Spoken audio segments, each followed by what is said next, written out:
So this has been off the road for 45 years. It's in really remarkable shape for it sitting for as long as it has. Here's the bad news. This wasn't locking it up. Hey, this is David with Hagerty in our Will It Run series. Today I'm in a little different location. I'm in North Carolina, and I'm down here to see Tom Cotter and the Barn Find Hunter. We're gonna tag along with them. And he's got a 72 Pantera he's been bragging about, wants me to see, and we're actually gonna see if we can make it run. So if you haven't seen the Barn Find episode, go check that out, but stay with us because we're gonna see if we can get this running. So this is Gray, and Gray owned this car. He doesn't own it anymore. Keith checked it over and decided it was a good car to buy, so Gray sold the car to Brian, who's now the new owner of this car. Now we're gonna take it out of this building, and David is gonna see if we can get it running. Got that? Hey, if you like what you're watching, do me a favor. Go check out the Hagerty Drivers Club. 24/7 roadside assistance with flatbed towing, subscription to our award-winning magazine, and more. Sign up today. Links right down here in the description. Yeah, so I'm gonna go through kind of all the things you would go through, like check the ignition, go through for some compression, obviously make sure it rolls over, all those types of things, and fuel, and give us a good standpoint to say, okay, what can we swap around, change, put fresh on, and then fire it up.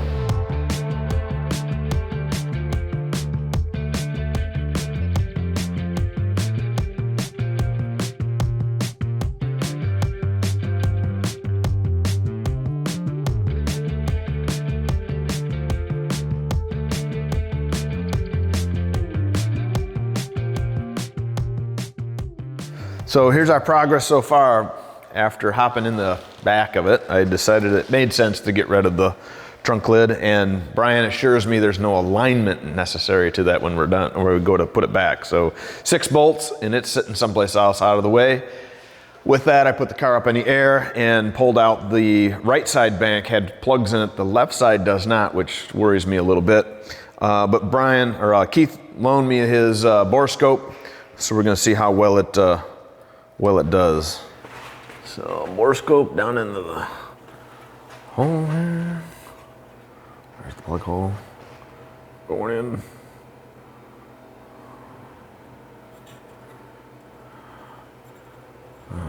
There's a piston in there. I'm bumping it. Appears to be a flat top piston. It'll look clean. That's weird. What we got here? Okay, that one makes more sense. That looks like the bore. So that's the cylinders. So obviously there's gonna be some rust on the cylinders, but there's some on there.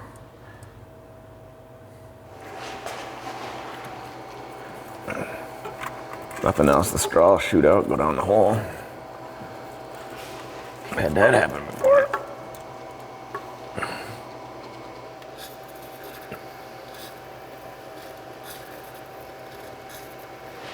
Okay, that way that's at least draining. And let's let that sit. Let's drop the oil, because let me ask the question. Do we drop the oil while we got it up in the air, or do we make sure it rolls over first? Would you rather leave the oil in it probably?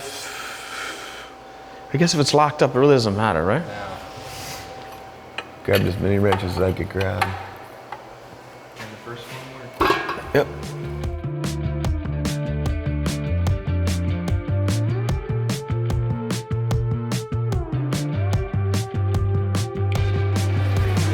A little green.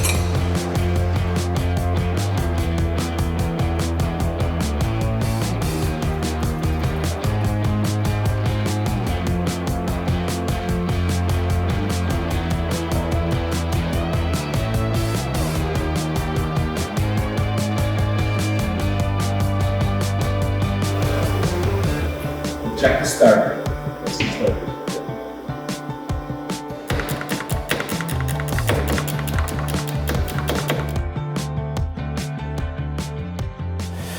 Here's the bad news. This wasn't locking it up. Yeah, as you can see, we pulled the seats out. We're detailing the car anyway, so we decided we'd get the seats out of the way. And we're gonna keep giving it the old Boy Scout try here, but wish us luck. Got a adjustable pry bar. Oh, we make her longer.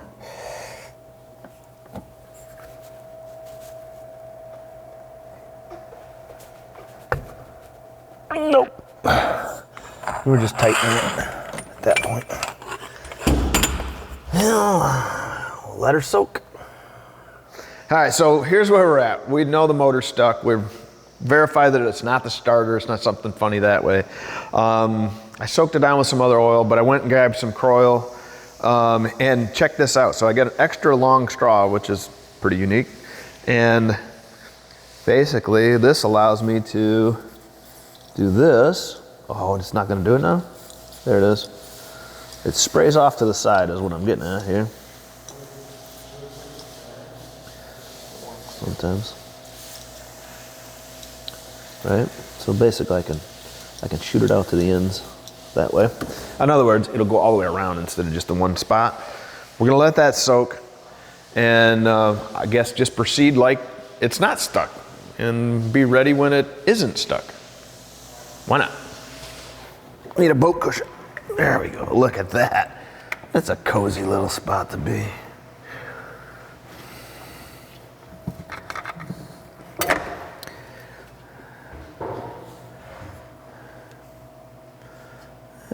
It's firing at one point.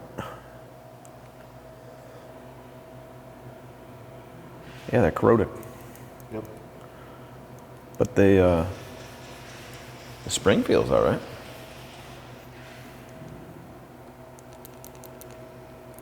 Clean them for an extra set. What I do notice is there's two of them, not just one.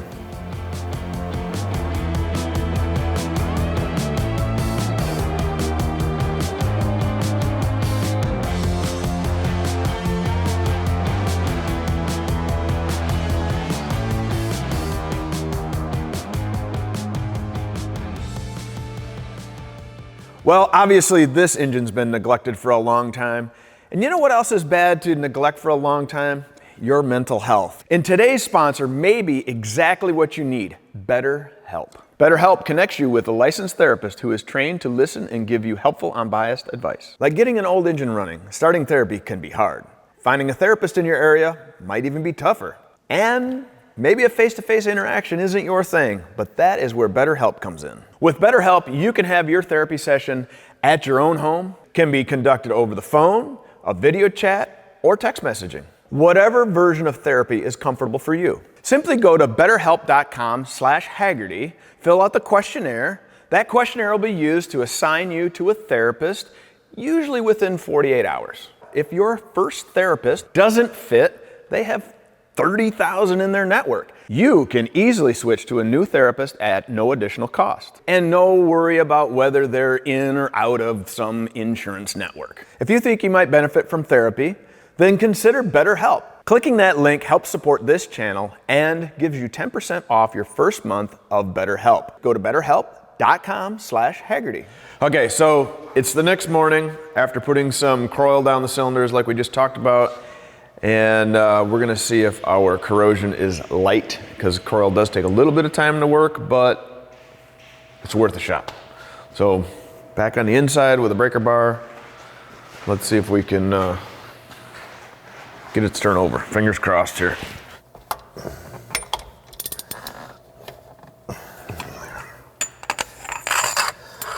Very detailed here. The key is to watch the pulley though, not the wrench.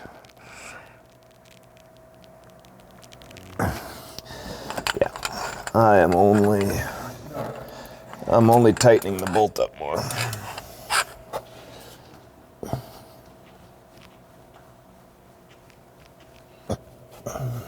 Yeah.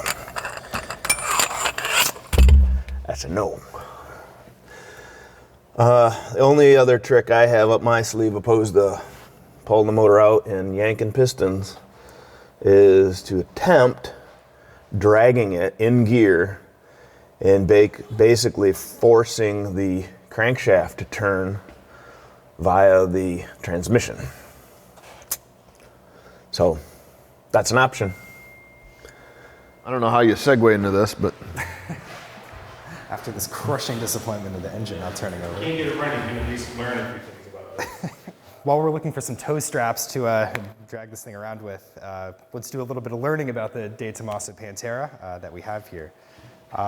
So the Pantera was a partnership between an Italian company, De Tomaso, and Ford, and it was developed kind of cooperatively between these two companies. On the side of the car, you could see that it has a Ghia badge. It was a design studio that Ford actually ended up acquiring, I believe in the 70s. And this car was built in Italy, but the engine comes from the Ford Performance stable of engines. It's got a 351 Cleveland, which obviously was built in the US.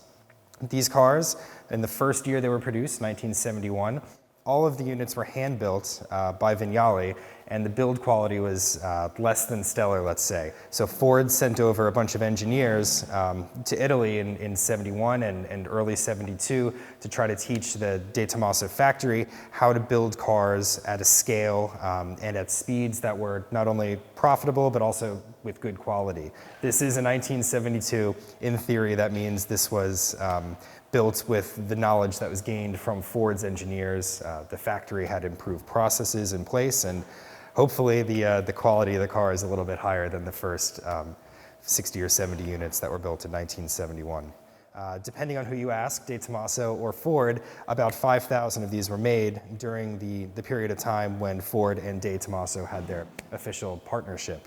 After this partnership ended with Ford in the late 70s, De Tomaso actually bought the rights back to keep producing this car, and they built them for another 20 or 30 years in various states of tune. They got a little bit crazy as time went on. They put big wings on them sometimes, big splitters, aggressive noses, wider wheels, bigger wheels. They really tried to make the car compete with the Countach, and actually, late in the production, you could get a Pantera with the exact same rear wing as a Countach, exact same part number as I understand it. So all in all, De Tomaso made about 7,000 of these, about 5,000 with the Ford partnership, and then a couple thousand more on their own. But I guess we can walk around and point out some of the cool things on this car. At the front of the car, we have flip headlights. We were able to determine that those do function, which is always a good thing.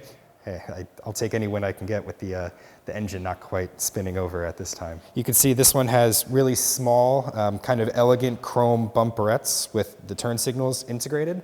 This was only available for early production cars. Later on in the production, you got like a 5-mile-an-hour crash bumper, which sticks out 4 or 5 inches. It's this big rubber piece that kind of, in my opinion, spoils the look of some of the cars just a little bit. I guess if we go around, we can take a peek inside the car.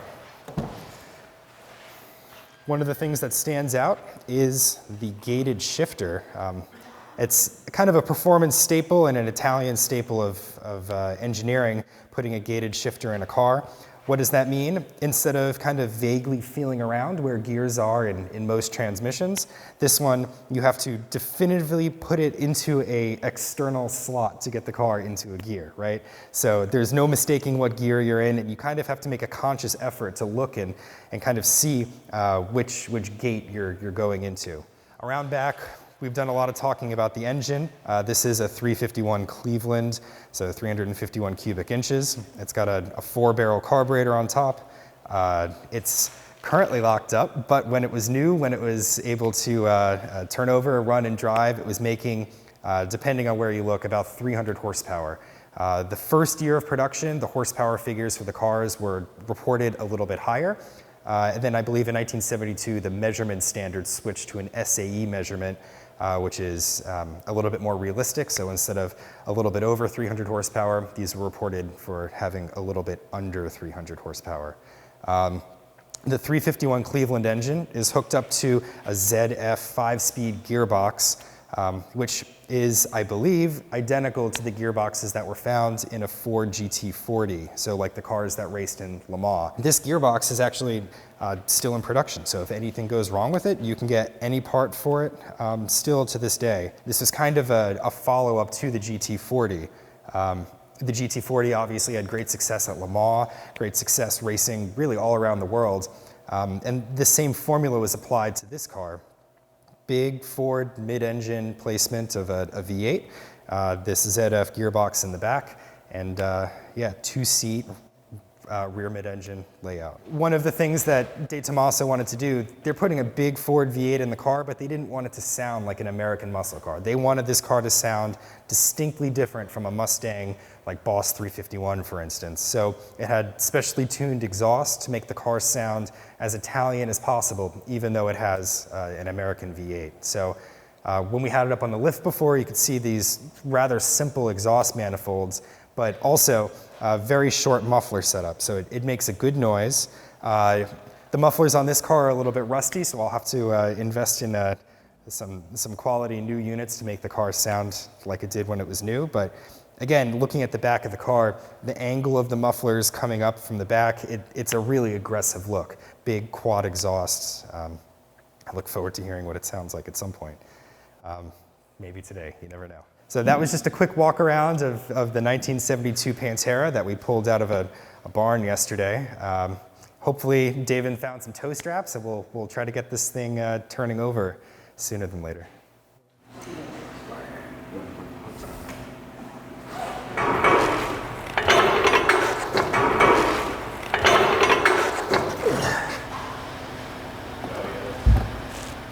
It's about right without the seat in here. Like,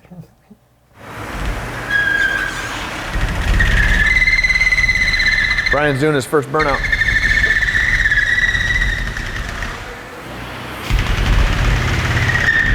It actually is better when he pulls and stops and starts.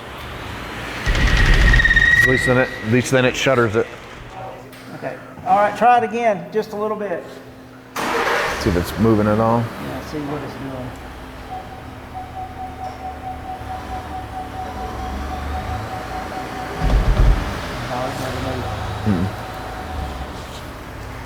You know, none of that is turning at all, which obviously if the clutch isn't moving, flexing any, you're not getting anything going up through yet, but we only drug that far too. Now the other thing we could do is add a little weight to the back end. Yep. Yep. That's the next thing is to put some more weight in it. We got a lot of horsepower here. yeah, how many humans Right there, do that's one good. horsepower? That's good, that's good. All right, put it back in reverse. Yeah. Jump up and down. Yep, that's what I was thinking. In reverse. Okay. The four-seater.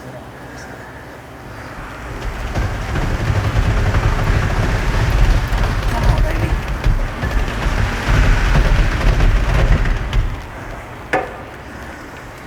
It's not gonna break loose. That was a fun experiment. That was a valiant effort. I'll say that.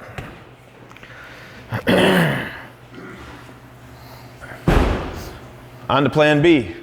Headlights go down. Really? Yeah, like immediately. Windshield wipers. Like they were open the day before. Man, that's like one of the first I couldn't believe it. The dome light. The only thing that were doing blinkers flashing. All right, so our Will It Run project has kind of made a quick turn if you haven't figured that out by now. The motor is seized up enough that I cannot turn it by hand with a lever bar. We've tried dragging it and using the transmission to backfeed it through the crankshaft.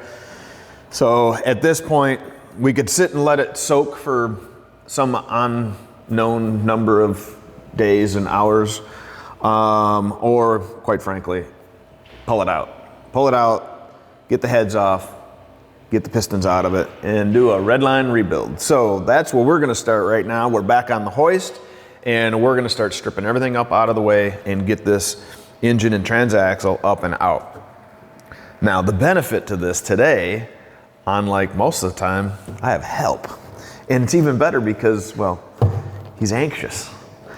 So I'm gonna have Brian work back here, and he's gonna pull out, the condenser and that for the air conditioning on this, which is pretty phenomenal.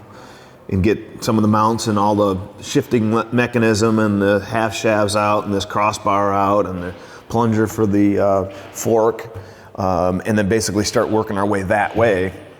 And then I'm gonna start on this end, on the inside, and I'm gonna pull off the water pump, get the generator or the alternator out of there. I'm gonna get the AC compressor off, so all that stuff's free, because as you can see, I don't have a whole lot of room in here, and you're gonna have to come up and out like this. So really the exact opposite of what we normally do, because normally the engine's way up in the air and the transmission goes down.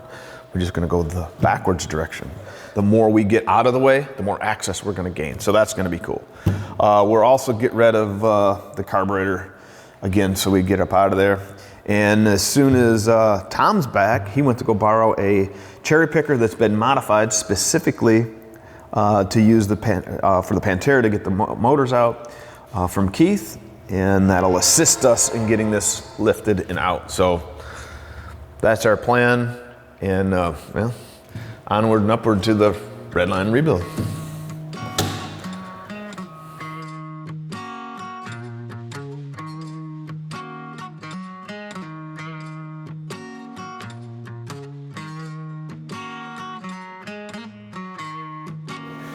Sitting here, it's had a coolant leak.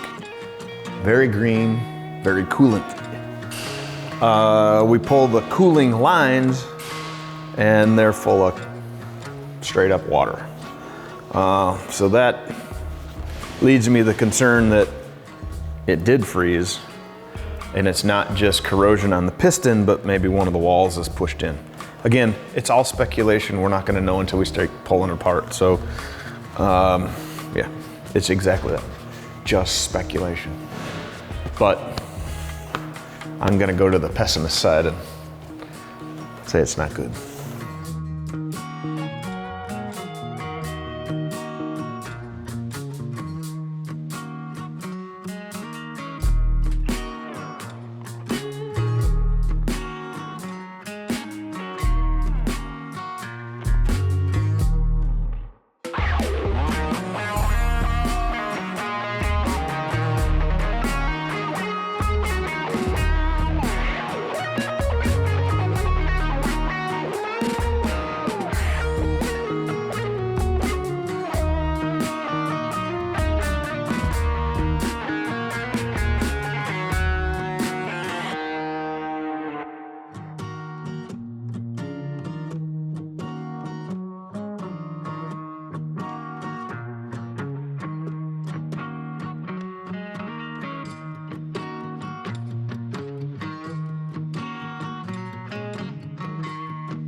Well, as you can see, that didn't go too bad. I mean, it definitely didn't fight us as bad as some. And I'm gonna tell you what, ask questions. I've never taken one of these out. I certainly didn't want to mess up the back end of that Pantera. So I asked the expert locally that's taken some out. He walked me through it, said, hey, do this, do that. That's exactly what we did. Boom, out. It's in a crate. And the next time you see this, we'll be in Traverse City. In fact, the next time you see me, I'll be in Traverse City. So in the meantime, in my transportation situation, get out in the shop, get your work done, get your hands dirty, have fun.